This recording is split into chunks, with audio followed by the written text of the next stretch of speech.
It's Christmas Eve. Not a creature was stirring, except a Clydesdale.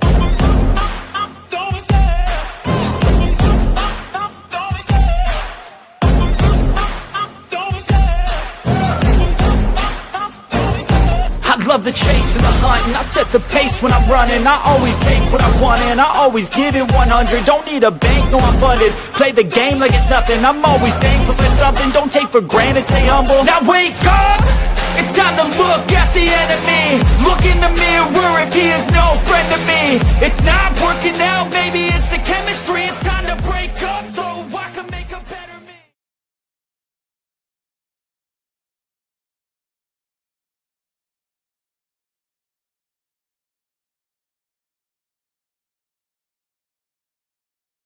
What is going on? Hope everybody's having a great Christmas Eve. Good to be with you today. Got Joseph Ramirez. We've got Andrew Sten. We've got Kenneth DeLapp in the house. What is going on? Hope everybody's having a great day. Just need to check something real quick. Okay. We are good. Feliz Navidad. Christmas is Feliz, huh? All right, cool. That might be the sign outside of CrossFit HQ if we had one. Who knows? Anyway, good to be with you guys today. We'll do a quick show, let you get back to your festivities. I noticed that the Rogue athletes got gifts this year. I wanted to get your input. What did you guys think? Here is Margot Alvarez showing hers, and they gave them both a wall ball and what are these called? The jerry cans, maybe, in the old-fashioned leather. I think they look really cool. It looks like old school NFL football. Old school, like gymnasium things. Kenneth Lap soft kettlebell. I guess you could do that too. I was thinking jerry can, but yeah, maybe you could swing that thing around a little bit. I really, really, really love the looks of these. Kenneth is underwhelmed. Wow. Pukey the Clown, Rogue killed it with the gifts. Joseph Ramirez, those are always cool gifts. Yeah, I agree. I think they do a really cool job. It's always a variation of something they kind of make in the factory that they give like a new twist on for their athletes. And I thought it was pretty cool. So yeah, probably not for purchase, or I would purchase one of those wall balls for sure to have in my gym. It just looks like the old medicine balls from like the 1950s. And I think it's pretty cool. And it's neat that they put the athlete's name burned into the leather, which is a nice touch. So, yeah, just wanted to get your thoughts on that. What is up, Meredith? Good to see you today. Hope you have a good workout. So what are we going to talk about today? Yesterday, I talked about, I think it was yesterday. It's either yesterday or the day before. I talked about selfies. And I had made the comment talking about that other people were taking selfies to recap the weekend at WFP, and that I used to do selfies before I jumped into the media. And then once I did, I was like, no, that's not professional. I'm not going to do that anymore. But in the comments, Jody Lynn asked if because my goal was to get a selfie with every CrossFit Games champion. And she asked me if I was able to accomplish that goal. And I never got to answer that question yesterday. So I wanted to address that today. And I did not accomplish it. I came really close. But I did not on the men's side, because I started the podcast in 2019, probably didn't really get into media until 2020. So from the men's champions before 2020, I do have a selfie with Matt Fraser. I do have one with Ben Smith.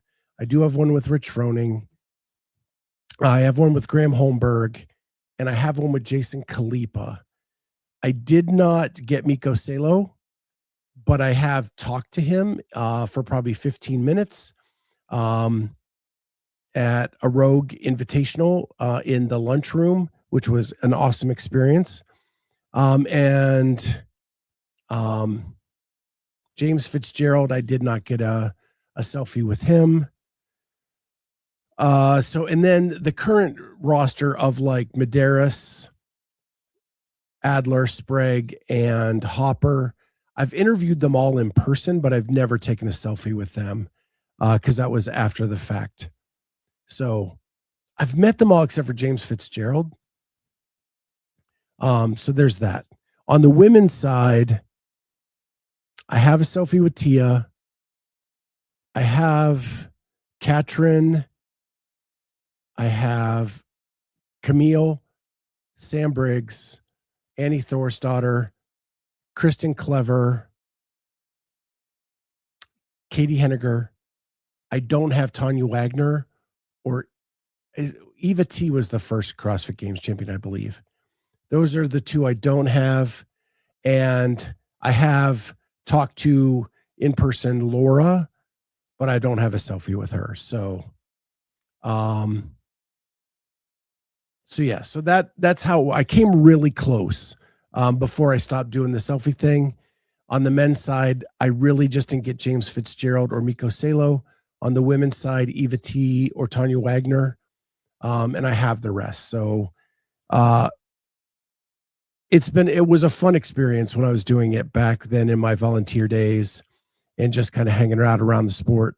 And I still have them on my phone.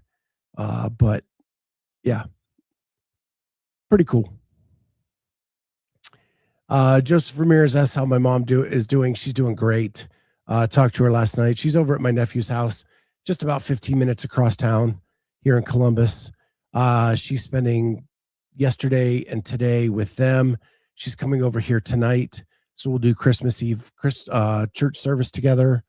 And then we'll do Christmas Day with her. And then sometime this weekend, we're getting together as a whole family, my nephew, his wife, and us to celebrate the holidays. But she's doing awesome. The procedure went well. You can tell she has a way more energy already. It's been amazing. Kenneth DeLapp, what about your favorite of all time, Stacie Tovar? I have a couple selfies with Stacie. I worked out at her gym. I got to sit and chat with her. It's a great story from back in the day. I won't go into it today. Well, I don't know. It was way back in the day. I used to travel for work a lot. We had to go to Nebraska quite a few times. And I was in Omaha for a conference. I wanted to go work out at CrossFit Omaha. And at the time, Stacie didn't own the gym. She was just working out there. And I wanted to go to that gym to work out where she works out. So I went over, got a workout in. The owner told me she wasn't there that day. That was her rest day. And she was getting ready for regionals at the time. And so I said that was fine. I just wanted to come get a workout in here, see what CrossFit Omaha was all about.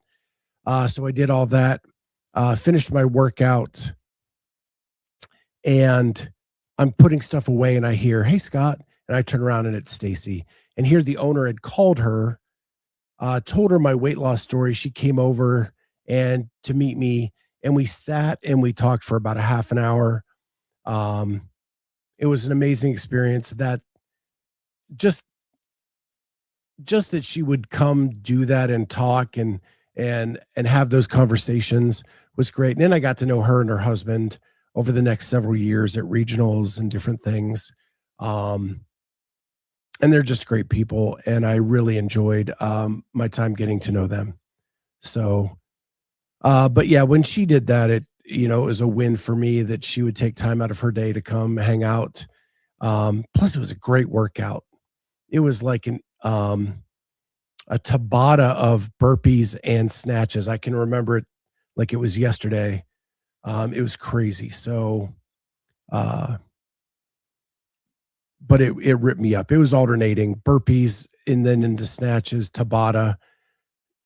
Yeah. I wanted to throw up in the middle of it, but it was a great workout. Great workout.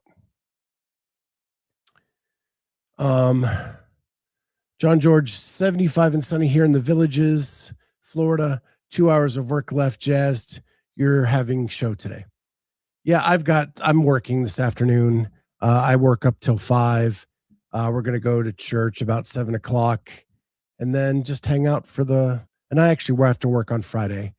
I took time off at Thanksgiving and there's only 2 people in my position level. So one of us had to work Thanksgiving, one had to work Christmas. My partner worked Thanksgiving, so I have to work the Christmas holiday. So yeah, so I'll be working the rest of the afternoon and I'll be working Friday afternoon as well. Friday all day, actually. I started watching the Brooke Wells retirement documentary from the CrossFit Games. I think it's pretty good.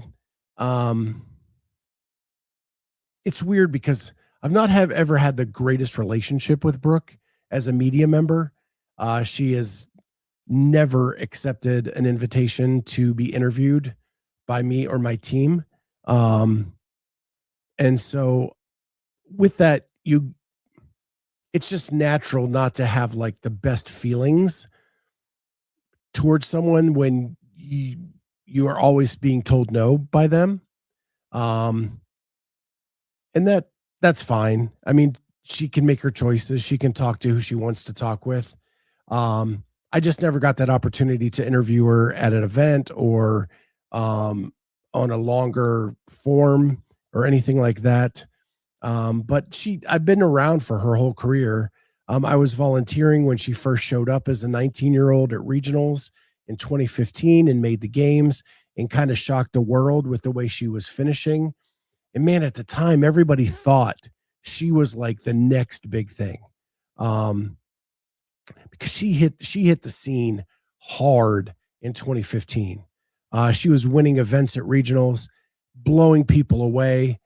And the fact that she went her whole career, 10 years of going to the games and never finishing on the podium is wild to me. When I look back and think of like what everybody thought she was going to be at that moment, but it's still like an illustrious career. She's had tons. She's had that like Scott Panchik career where tons of top 5 finishes and top 10 finishes at the games, just couldn't ever like make that next step to the podium. And it's just crazy to me seeing her perform at that regional in 2015 and thinking like she had the world by the tail and she was going to come and change the way we look at CrossFit athletes. And it just never materialized over the next 11 years. Right. But it's been fun to watch. She's overcome a lot. The elbow injury, of course, that everybody knows about, that she overcame and came back, 9 months later, to then do the Open and qualify for the next year's games. I was at that semifinal where she barely made it into the games that year. But she made it and she got all the way back to the games. And I think she finished 5th the following year on her comeback. It's crazy. Kenneth DeLapp, she was Haley Adams before Haley Adams. Very different style of athlete, but yeah, she was that like next big thing. Only she never competed in the teen division, so she kind of came out of nowhere. She was just known as this track athlete that showed up at regionals and won events out of nowhere. It was crazy. It was a crazy time. Where Haley, you got a warning because of her performance in the teen division. But Brooke, like literally just showed up and kicked ass from the beginning. Larry Young, well, as sore as I am and as hard as I am breathing in the 2 classes I've done after joining my affiliate, if I don't get fitter, I'll be crushed. I am sure you're getting fitter, my friend. I'm sure you're getting fitter.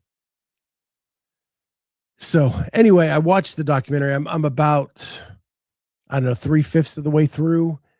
It's pretty good. It's really just like kind of about her and Jake, her coach Jake, going through the process of getting her ready, trying to have the best performance she can at the games, how she figured out where she was doing damage control, where she's doing this and that. And then they do a little bit of flashback to different things. I like the flashback stuff. As she's going through the games this year, it's, it's okay. It's good. It's hard to be creative with that stuff. But it's a nice send off for her, with that being her last CrossFit Games. So, if you haven't checked that out, it's pretty well done. It's done by HWPO. And you can tell she's familiar with the cameraman and she's familiar with Jake. And so it's much more relaxed. She's much more herself in this documentary than other things I've seen. Cause it's not an interview. It's just like her hanging out with people, kind of talking. And, I think that's pretty cool. I wanted to give a couple last minute thoughts on the WFP.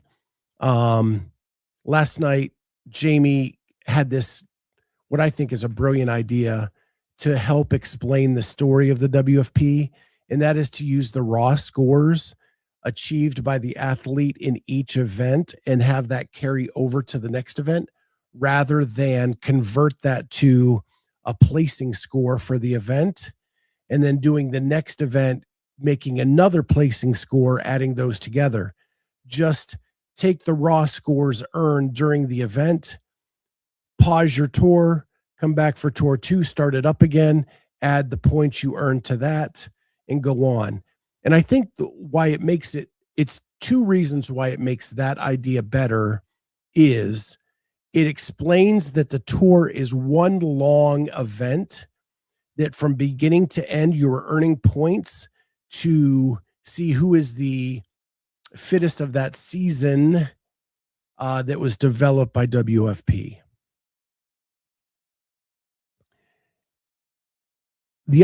And so it explains it better so people don't get confused that you're trying to win this event or you're trying to win that event. You're not. You're trying to win the whole thing. The other thing it does is I think the double points is too much. And by doing this and having 6, 6, and 9 events, it's like a 1.5 for the finals instead of 2. So it gives it a little bit of an extra meaning at the finals, but not so much that it's just show up at the finals and you're going to get your pro card. So that means a lot to me in the way the storytelling happens and makes more sense for the overall points when you get there. I think Jamie is doing a spreadsheet using the raw scores, so we can eventually see if there's much difference between using the raw scores and using the placement scores, whether it actually makes a huge difference on the leaderboard. Her argument is that it would eliminate a lot of the ties. There were 3-way ties in the way they were doing it, and maybe this breaks that up a little bit, and so you actually have not so many tiebreakers, and I like that idea as well. The overall impact of the WFP, I think their intention was to give athletes more opportunities.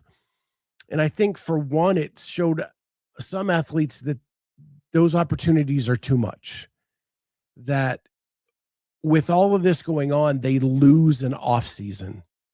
And I think you saw that with a handful of withdrawals before this event, that people really decided they wanted an off season. They needed a break from the whole thing.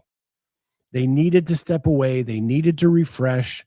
And I think that the downside to the opportunities that WFP provided is that athletes found out maybe they don't want so many opportunities. They just want good opportunities. But we'll see when it comes to who accepts the pro card for next season, or how many withdrawals we get going into the season next year or during the season next year. The other overall impact, I think, is they have come up with some innovations that are pretty damn cool. The rep counters on the floor are awesome. If you've ever been to a live event, the hardest thing to know is where everybody stands on the floor. And if you have those big live rep counters, it makes it so easy for people to know where everybody is on the floor, especially the countdown version of that, because you know how many reps they have left. I think that is really awesome. We talked about it last night, that the F1 thing on the side rather than the top counter, it makes more sense as long as it's accurate. And then what I liked about that is they kind of came up with that F1 on the side, and then the age group games took that a step farther and put in a red or green arrow showing whether the athlete was moving up the leaderboard or moving down the leaderboard during that heat or during that event. I thought that was awesome. So I think WFP kind of showed what could be done with that, and then the age group games took it a step further. So I think that's pretty cool. The other thing I really like about the lighting of WFP is the yellow light that comes on with 10 seconds to go. I think that shows the whole world that there's 10 seconds and you got to get as much done as you can in that time. And I think it adds to the excitement of each heat coming to an end. So I did like that as well. I do think their lighting improved from Tour Stop 1 to the Tour Finals. I think the lights were brighter on the floor for the finals than they were for 1 or 2, and it made it easier to see everything. It's hard for me to judge the spotlight on the lift because watching it on the stream, it was so hard to watch that event because so much was going on that we did not get to see.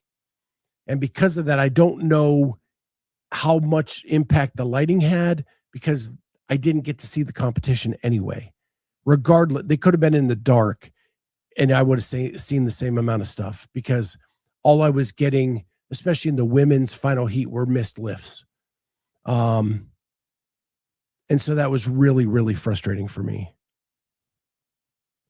But I do think the lighting did improve, and I do like some of the concepts that they had with that to show the immediacy that would come up at the end of an event by saying, hey, lights are yellow. You got 10 seconds to go. Get your ass in gear. Let's go. So really like those types of things. Where it goes from here, I think it's really at a big fork in the road. What I don't want to happen is just creating a bigger split. And that's my biggest fear. I think that it could come down to a point where people are going to choose one or the other. And nobody has to use the word exclusivity. Some people are just going to say, I can't do both any longer. And so they're going to pick one or the other. Right now, the majority have been picking the CrossFit Games season over the WFP, but there are a handful of athletes that pick WFP over the CrossFit Games already. And I don't know if that could continue going into next season. There are bubble athletes, and let's just say like Hannah Black. Hannah Black would struggle to make the CrossFit Games, and if she makes the CrossFit Games, would struggle to earn any money at the CrossFit Games. Right now, she has earned a pro card with a guaranteed amount of money. Does an athlete like that pick the WFP over the CrossFit Games because she's getting her travel compensated, she's getting a guaranteed amount of money, and it's a way for her to get exposure that she would not get in the CrossFit Games season. She can go there and hone some of the things and some of the weaknesses she has and some of the holes she has so that she can then come back and compete at the CrossFit Games. But for now, it may be better for her to go do that and support herself than it would than to come to the CrossFit Games and not earn a cent for all the work that she's done. So that's my biggest fear, that it's going to create a bigger split in the 2 seasons. And I think that just cheats the fans. Pukey, the CrossFit clown, says WFP is the minor league and they should just realize it and start branding it that way. I think it may naturally become that way, just showing you the example that I have. Some of these like Carolyn said it last night. She went to the CrossFit Games last year. She didn't earn a single cent, paid her own way. And because she finished in that bottom 10, there was no payout. If she earns a pro card, you're guaranteed not only the guaranteed money in the contract, but they are going to pay your way to all the events. It's a way to go hone your skills without putting forth a whole bunch of money while you're trying to earn sponsors, while you're trying to earn your way into the CrossFit Games season. And I think that it could naturally just turn into that developmental league or minor league of the CrossFit Games. Now, the overall cash earnings is nowhere near what you could get if you win the games. If you're Jason Hopper or Jeff Adler or James Sprague, the money you could win at the CrossFit Games is much more than you could win at the WFP for one event. And then you could win some other stuff along the way. If you win top 5 in the open, if you win if you get in the top 5 of quarterfinals, if you go to a semifinal and win, you can earn more money that way, where some of these bubble athletes don't get those opportunities. Larry Young, when I watch it, just doesn't have the same punch as CrossFit for me. I can get what you're saying about that. The CrossFit Games just means more, and I get that. It's been around longer. It's tradition. It's the Daytona 500. It's the Super Bowl. It's the World Series. It just means more. The WFP has been around 1 year. It hasn't established anything. And so it's going to be hard for them to have the punch that the CrossFit Games season has. And I don't know if they'll ever overcome that. Pukey the CrossFit Clown, it could be a great way for the athletes to get exposure and experience before coming up to the big league and competing with the best. Exactly. I think that is really where I think the WFP can find a home. The problem is can they attract the crowds for that level of athlete? And that's where I think that maybe making it a European tour with one stop in the US, one stop in Australia, and trying to use it as a developmental league overseas is maybe the better option than here. Because I don't think we're just spoiled in the US. We have too many things we can go to. And to go to something where it's a developmental league, you're going to have people like Jamie and I going, and maybe nobody else. Maybe the handful of you in the audience that really love CrossFit would go to something like that. But I think it's going to really suffer here in the US. I think you make it the developmental league, you give it the opportunity for exposure for these athletes to go work on their deficiencies and then come back and compete in the CrossFit Games season. But it has to be to an audience that's going to appreciate it. Craig Pasley says, agree, European tour. I think that's the way they have to survive. I think Europe will support it because you're going to get a handful of bigger named athletes that are not going to give up the guaranteed money. But I think that it's going to be a split of those that do. And it's going to give more developmental athletes an opportunity. So I really think, and it's kind of shown that the people who picked WFP solely over the CrossFit Games season, the majority were European athletes. So it's those hometown athletes over there. They're going to go support those that stick with it. And I think it's the best solution for the WFP at this point. and they can keep being those innovators and trying new things. I but until then, I think here in the US, the only thing that we're going to support is the CrossFit Games. I'm really anxious to see what happens this year in California, 20th anniversary at a big arena. Can we fill it? That's going to be fascinating to me. I can't wait to see the open registrations this year too. I hope they go up.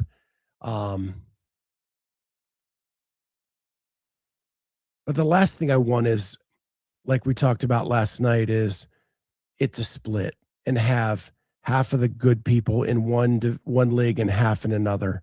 I think that just would suck. So we'll have to wait and see what we get. But that's the one thing I don't want to happen. So let's finish up with some Christmas traditions. Tonight, my mom will be over at the house. We'll have some dinner. We'll go to Christmas Eve service. We'll come home. My family generally watches the movie Love Actually on Christmas Eve. We go to bed. We get up. We have a nice big breakfast together, and then we hang out and we watch. I don't know if anybody's ever seen it. The 'Twas the Night Before Christmas. The 'Twas the Night Before Christmas cartoon Christmas special with the mice. My daughter loved that. I loved that as a kid, and we stream that every year on Christmas Day. That's like a big tradition. And then I think I've mentioned it on here before. We do not do the traditional food. So this year we're having pot roast with carrots and roasted potatoes. And that is our Christmas meal. We don't do turkey. Not a fan of turkey. Yeah. And we'll probably have football games on like the little TV. But there's not a really good slate of football games tomorrow. It's like the NFL thought they knew what was going to happen this season, and it didn't come to fruition. And so now we're kind of stuck with matchups that don't really mean a lot at this point in the season. All those games are this weekend, and it is a crazy slate of games this weekend. Mark Phillips, I miss seeing Emmett Otter's Jug Band Christmas, not on very much anymore. So not.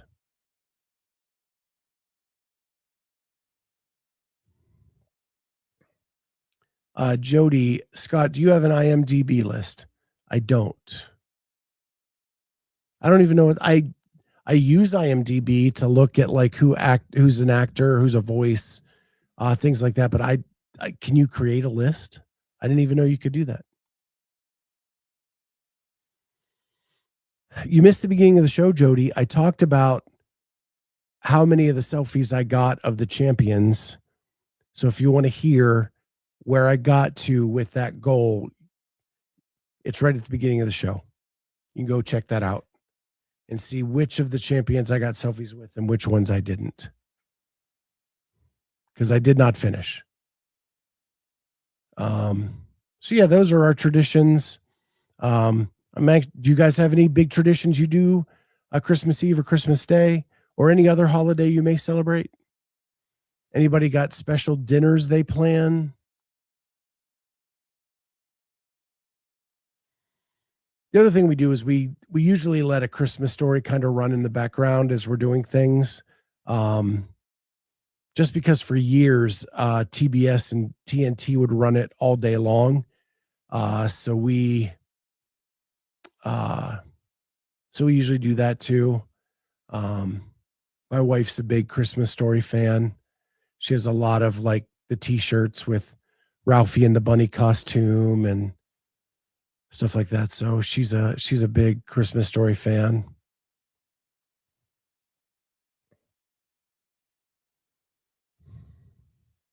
It's funny. My family never really ever did the big Christmas dinner. My my mom was always that person that like when I got married that like didn't have to have Christmas Day. She'd take any day she could get us. And we would do like a luncheon platter instead of like a big dinner. Like we could make sandwiches. We would have like dips, like pepperoni dip, like cheese and pickle dip, like buffalo chicken dip, stuff like that. And then sandwiches and like a veggie tray, a relish tray. And it would just be kind of like pick at it all day instead of like a sit down big meal. She was a big believer in just being together. That was the most important part. Just being together as a family rather than worrying about the details of a dinner or things like that. So, and I really appreciated that. That's where I am this year. My daughter is not going to be able to be home this year. We had her for a week at Thanksgiving. We did our big celebration then. And now this season, we'll just have to FaceTime her, which is a little bit sad. It's the first time my daughter and my wife and I will not be together on Christmas. But at the end of the day, it's just a day. And she's doing awesome. And she's in a new job. She can't get a ton of time off. She picked Thanksgiving this year because her grandfather celebrated his 90th birthday that week. So that's what we have to do. We have to deal with that. But I love her. I wish I could hug her. But again, we got to do that a week ago. And I'm sure we'll be out in Montana before we know it. So with that, guys, I'm going to call it a day. I got to get back to work this afternoon. I got to work till 5. And then we'll head up to Christmas Eve service. With that, I hope you all have the merriest of Christmases. And we'll be back on Friday to talk about, I don't know, whatever may pop up at that point in time. We'll talk about it then. I hope you all have a great rest of your day. And we'll see you on Friday with lunch at the Clydesdale. Love you all, guys. Peace.